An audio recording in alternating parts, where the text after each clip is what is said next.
안녕하세요, 모아나입니다. 더웠던 여름이 지나고 벌써 가을이 성큼 다가왔는데요. 여러분들 잘 지내고 계셨나요? 제가 영상을 올리지 못하는 사이에 구독을 해주시는 분들이 많이 늘었더라고요. 감사하다는 말씀을 먼저 전합니다. 제가 최근 한 달에서 한 달 반 정도 굉장히 바쁜 시간을 보냈어요.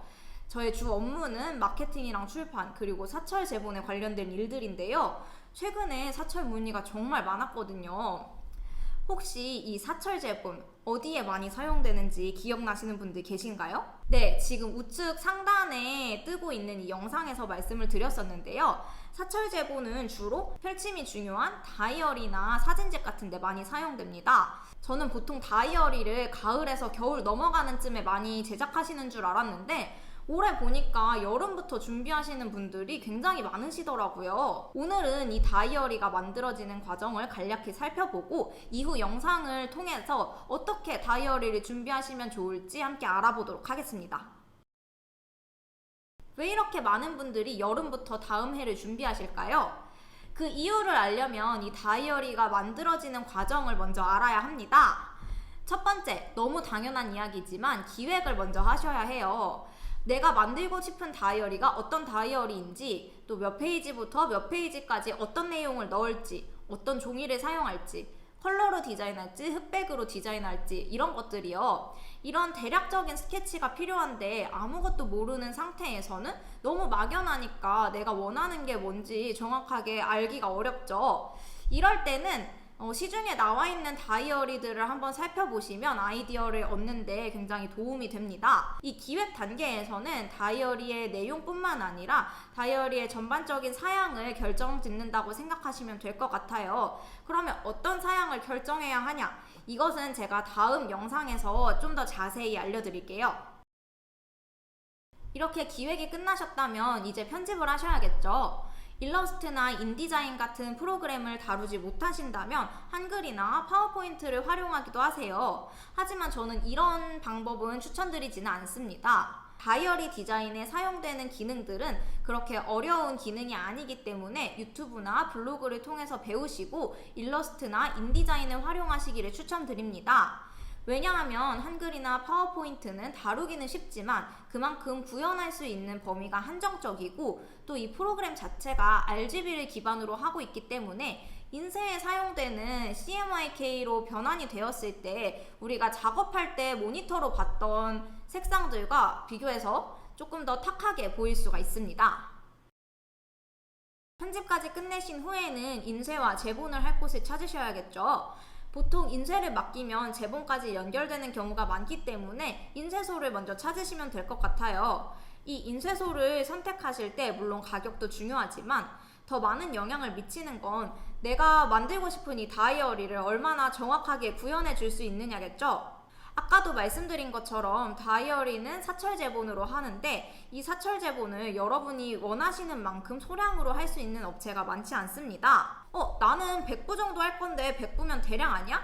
이렇게 생각하실 수도 있는데요. 보통 인쇄에서는 500부 이상을 대량이라고 생각해 주시면 좋을 것 같아요. 참고로 말씀드리면 북모아에서는 사이즈에 따라서 한 부나 두 부부터 사철 제본이 가능합니다. 여러 가지 제본 방식 중에서도 이 사철 제본은 시간이 많이 걸리는 편이에요. 여러 공정을 거쳐야 하기 때문인데요. 우선 인쇄를 하고 이 인쇄된 종이들을 사철기에 넣어야 합니다. 그러면 사철기를 거치면서 종이들이 16페이지 단위로 엮여요. 그래서 이 16페이지를 한 대라고 하는데요. 이 대 길이를 또 묶어서 한 권의 책으로 만드는 거죠. 보시면 여기에 이렇게 묶음들이 여러 개가 있는데 이 한 묶음이 16페이지라고 생각하시면 돼요. 그래서 아마 사철을 문의하시면 인쇄소에서 거의 16페이지 단위로 맞춰달라고 말씀해 주실 거예요.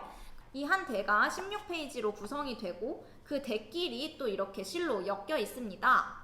이렇게 종이들이 하나로 묶였다고 해서 책이 되는 건 당연히 아니고요. 추가적인 과정을 거쳐야 합니다. 우선 이 친구들이 사철기를 통과해 나왔을 때 접혀서 나오니까 이 부분이 굉장히 이제 종이가 볼록하게 솟아 있겠죠.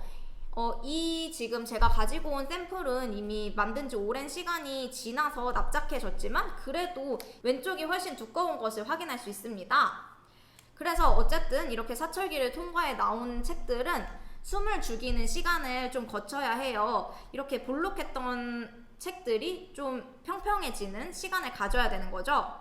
이렇게 책들이 좀 평평해지면 이 안정된 상태에서 표지를 붙이는 작업을 합니다. 이때 이 표지도 양장이냐 반양장이냐에 따라서 다르기는 하지만 양장, 그 하드커버는 두꺼운 종이에 인쇄한 표지를 붙이는 싸바리 작업을 해요.